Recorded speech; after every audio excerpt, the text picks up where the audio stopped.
Good morning students. हमने कल मैंने आपको बताया था सरल लोलक वाला इम्पोर्टेंट उदाहरण था। आपने किया होगा उसको, आप 2-3 बार उसको करते रहें। अब हमारा जो क्वेश्चन है वो है एक स्प्रिंग को 0.02 मीटर खींचने में 0.4 जूल कार्य करना पड़ता है, तो स्प्रिंग नियतांक ज्ञात करना है। हमें क्या ज्ञात करना है? स्प्रिंग नियतांक। ये हमें x की वैल्यू दे रखी है। क्या दे रखी है? हमें x दे रखा है, विस्थापन दे रखा है, और ये हमें विस्थापन दे रखा है x। मैंने आपको बताया था कि आपको जो राशियां दे रखी हैं उनको आप लिखते जाएं, ठीक है। और उसके बाद आपको अपने आप ही पता चल जाएगा कि कौन सा फॉर्मूला हमें लगाना है। तो x बराबर 0.02 मीटर एक स्प्रिंग है, उसको अपन ने इतना खींचा तो हमने ये विस्थापन करवा दिया। कार्य कितना है? W बराबर 0.4 जूल। तो W बराबर क्या आ जाएगा? 1/2 kx स्क्वायर। यही सूत्र है ना। स्प्रिंग के लिए, धरातल से उठाने के लिए, किसी वाहन की गति को कम या ज्यादा करने के लिए ये कुछ फॉर्मूले हैं। मैं आपको लिख के एक तरफ बता दूंगी कि ये फॉर्मूले आपको याद करने इस चैप्टर में, ठीक है। तो 1/2 kx स्क्वायर। तो यहाँ हम मान किसका निकालेंगे? हमें k का मान निकालना है। तो k का मान निकालने के लिए हम इस 2 को तो ले जाएंगे ऊपर और x स्क्वायर का लगा देंगे हम बाहर। तो k बराबर क्या आ जाएगा? 2w बटे x स्क्वायर। मान रख दो। 2 गुणा w का मान कितना है? कार्य का मान 0.4 अपॉन में 0.02 का होल स्क्वायर। 0.02 को अपन 2 बार लिखेंगे, 2 बार लिखेंगे और ये कट जाएगा और कटने के बाद में ये आ जाएगा, ठीक है। आप देखना, इसको हल करना कि कितने आंसर आपके निकलते हैं, और ये सभी न्यूमेरिकल आपको नोटबुक में मिल जाएंगे। छठा क्वेश्चन, एक इंजन द्वारा व्यय की गई शक्ति की गणना करनी है। हमें किसकी गणना करनी है? शक्ति। हमें P ज्ञात करना है। आप लिख लो P बराबर क्वेश्चन मार्क लगा लो। P लिख लिया, बराबर करके हमें ज्ञात करना है। जो 200 किलोग्राम द्रव्यमान को क्या दे रखा है? M दे रखा है। तो आप लिख लो M बराबर 200 किलोग्राम। लिख लिया। को 50 मीटर ऊंचाई, धरातल से कितनी ऊंचाई पर? 50 मीटर ऊंचाई पर ले गए। तो h बराबर कितना आ गया? 50 मीटर तक 10 सेकंड में ले जाया जाता है। समय कितना है? 10 सेकंड। t बराबर 10 सेकंड। g का मान हमें कितना दे रखा है? 10 मीटर प्रति सेकंड स्क्वायर। तो हमें m दे रखा है, t दे रखा है, h दे रखा है, g का मान दे रखा है। शक्ति निकालनी है, p निकालना है। p को निकालने के लिए w निकालना पड़ेगा। तो ये क्या जाएगा? W बराबर mgh। m का मान कितना है? 20, 200, g का मान 10, h का मान 50। इसको आप गुणा करोगे तो यह जाएगा, 5 को 2 से गुणा करोगे 10 आएगा, फिर 2, 3, 4, 5, 10 की घात 5। W बराबर क्या आ गया? 10 की घात 5 जूल, ठीक है। अतः इंजन की शक्ति P बराबर W बटा T। 10 की घात 5 हमने यहाँ निकाला था, बटे T कितना है? 10 सेकेंड। तो यह जाएगा 10 की घात 4 वाट। शक्ति का मात्रक क्या होता है? वाट। तो ये भी फॉर्मूला हो गया। यहाँ एक नया न्यूमेरिकल आया है। इस W वाले, mgh वाले, ये तो अपन ने बहुत न्यूमेरिकल पढ़ लिए। एक घर में 5 युक्तियां, 5 युक्तियां मतलब, युक्ति का मतलब क्या है? बल्ब, पंखा, ट्यूबलाइट, ये हमारे घरों में चलने वाली युक्तियां हैं, ठीक है। प्रतिदिन एक दिन में 10 घंटे तक उपयोग में ली जाती है। एक दिन में हम 10 घंटे चलाते हैं 5 युक्तियों को, ठीक है। अब उनके वाट अलग अलग है, उनकी शक्तियां अलग अलग है। देखिए क्या है, यदि इनमें से दो युक्तियां 200 वाट की हैं, दो युक्तियां 200 वाट की, मतलब दो बल्ब ले सकते हैं अपन, दो बल्ब ऐसे हैं जो 200 वाट के हैं, समझ गए ना। तो एक युक्ति 200 वाट की है, दूसरी युक्ति भी 200 वाट की है, तो टोटल कितने हो गए 400 वाट, है ना। एवं तीन युक्तियां 400 वाट की हैं, तीन युक्तियां 400 वाट की होती हैं। इनके द्वारा एक दिन में व्यय की गई ऊर्जा विद्युत यूनिट में ज्ञात कीजिए। अब आपको विद्युत यूनिट ज्ञात करना है। विद्युत यूनिट ज्ञात करने के लिए मैंने आपको सीधा फॉर्मूला बता रखा है, PhD बटे 1000 बता रखा है। PhD, P का मतलब शक्ति, वाट, टोटल वाट, ठीक है। H का मतलब घंटे, कितने घंटे हैं 10 घंटे। D का मतलब दिन, कितने दिन है 1 दिन, तो D का मान कितना आ गया 1 दिन।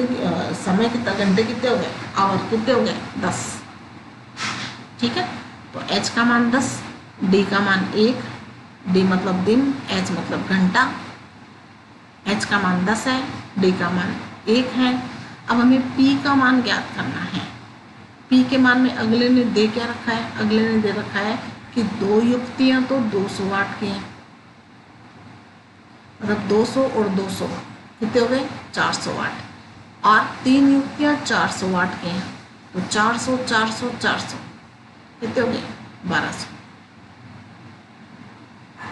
ठीक है ना। एक युक्ति 400 वाट की, दूसरी भी 400 वाट की, तीसरी भी 400 वाट की, तो 400 400 400 कितने हो गए 1200 हो गए ना। और ये 400 और जोड़ लो 1600, तो टोटल P का मान कितना आ गया 1600। पता चल गया कैसे निकाला। यूनिट ज्ञात करने के लिए हमें सूत्र वही लगाना है, PhD बटे 1000, ठीक है। यहाँ देखिए 5 युक्तियों की कुल शक्ति P बराबर 200 वाट की तो 2 है, तो इन 2 को 200 से गुणा करोगे तो 400 हो जाएंगे। एक युक्ति 200 वाट की, दूसरी भी 200 वाट की, तो 400 हुए। तीन युक्तियां 400 वाट की हैं, तो 400 गुणा 3 ये 1200 हो गए। टोटल कितने हो गए 1600 वाट, ठीक है। ये फॉर्मूला आप वही फॉर्मूला लगाओगे जो मैंने आपको बता रखा है। क्या लगाओगे,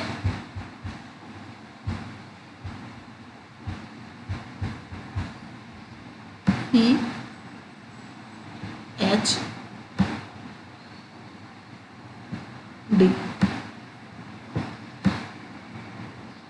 बटे 1000 करके देखो आप क्या निकलता है।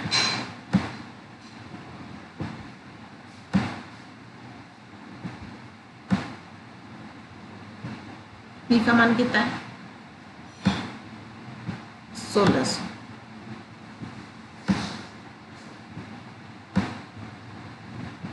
गुणा घंटे कितने हैं 10,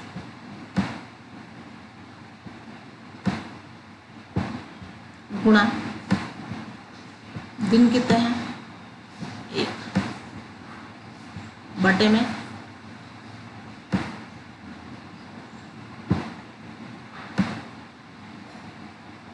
1000,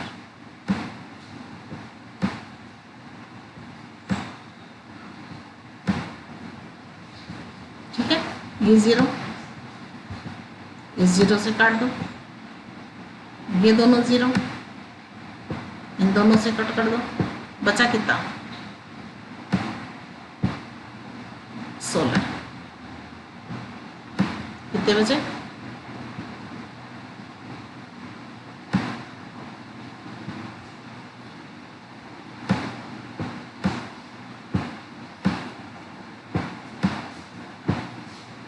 ये यूनिट के बराबर।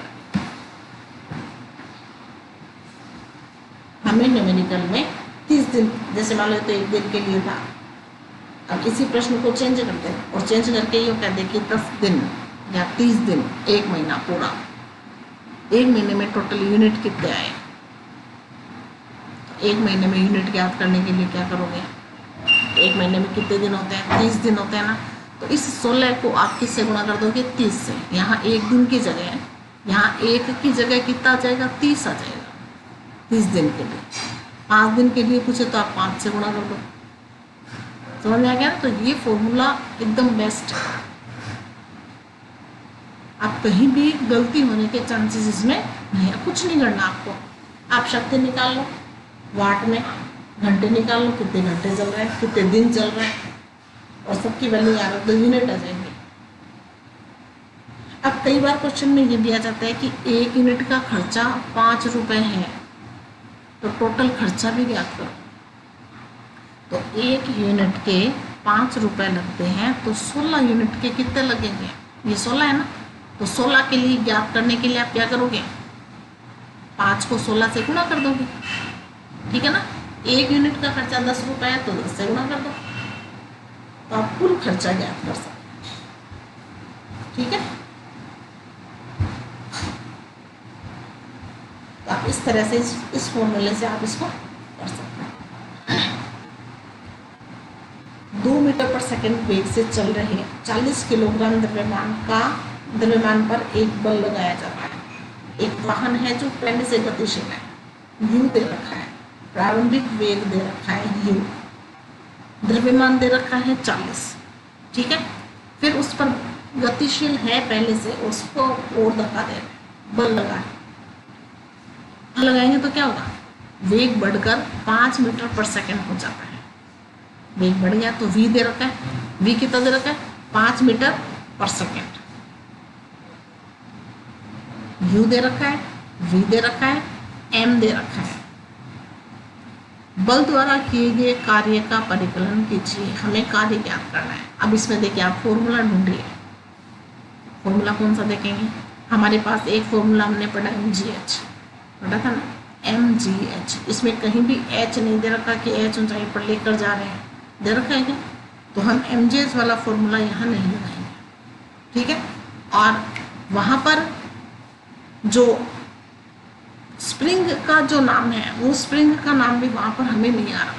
यहाँ पूरे न्यूमेरिकल में कहीं भी स्प्रिंग नियतांक नहीं आया, विस्थापन नहीं आया कि हमने इतना विस्थापन करवाया। तो हम 1/2 के x² वाला सूत्र भी नहीं लगाएंगे। समझ में आ गया।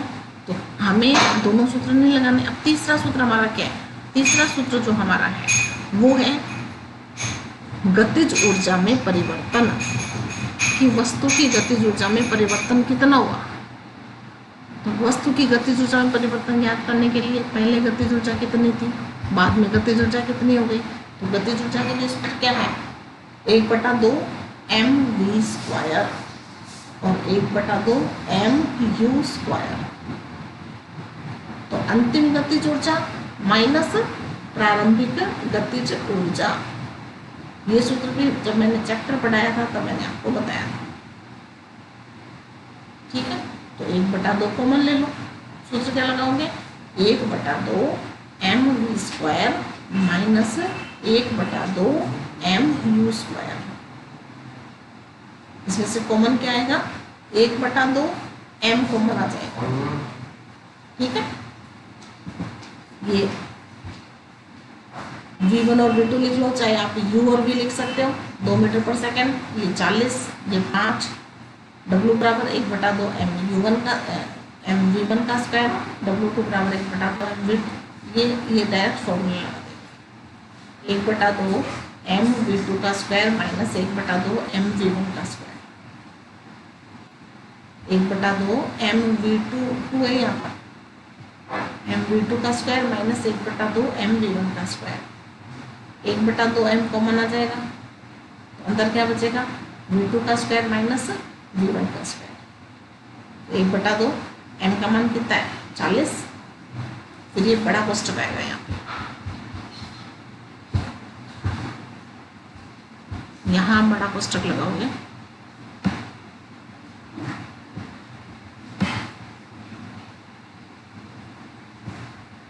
और यहाँ पर ये v2।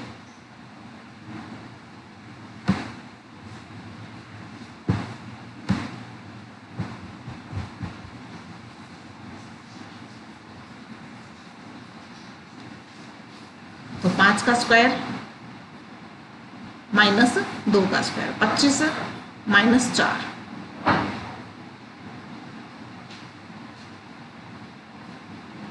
ये इससे काट दोगे, 2 को 40 से काट दोगे तो कितना आएगा, 20 आएगा। और यहाँ पर भी कोष्टक आएगा ये,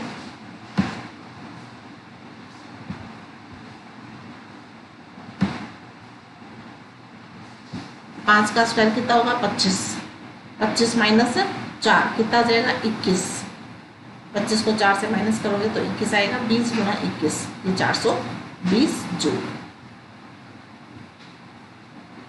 ठीक है, इसका गुणा करके देख लेना।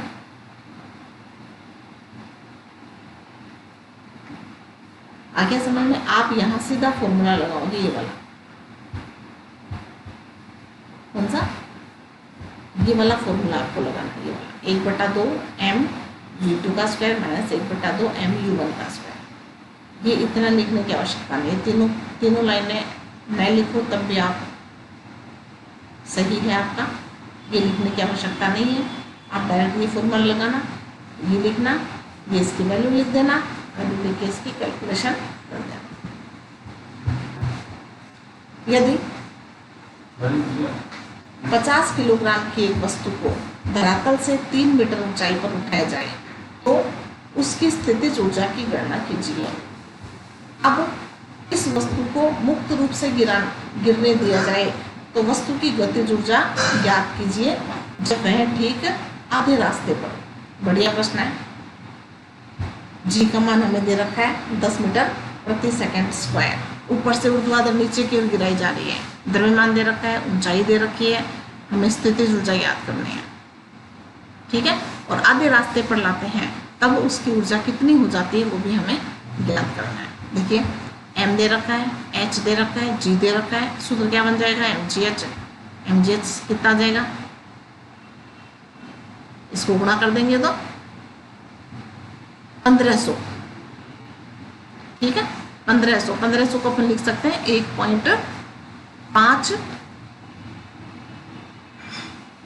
1.5 जूल, किलो जूल भी लिख सकते हैं। ठीक है, या आप 1500 भी लिख सकते हैं। तो ये हमारा एक जो आंसर है वो आ गया हमारा 1.5 किलो जूल। फिर हमें क्या ज्ञात करना है, आधे रास्ते पर ज्ञात करना है। आधे रास्ते पर कितना आएगा, आधे रास्ते पर ज्ञात करने के लिए हमारे पास जो सूत्र है वो है न्यूटन की गति का तीसरा नियम, v² बराबर u² प्लस 2as। v² बराबर u² प्लस 2as, ये हमारा तीसरा, न्यूटन की गति का तीसरा समीकरण। तीसरे समीकरण में ये u है,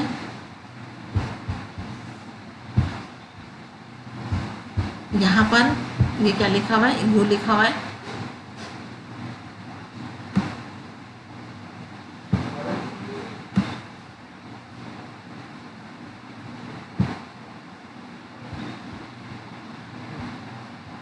और ऊर्ध्वाधर गति के लिए अपन गणना कर रहे हैं।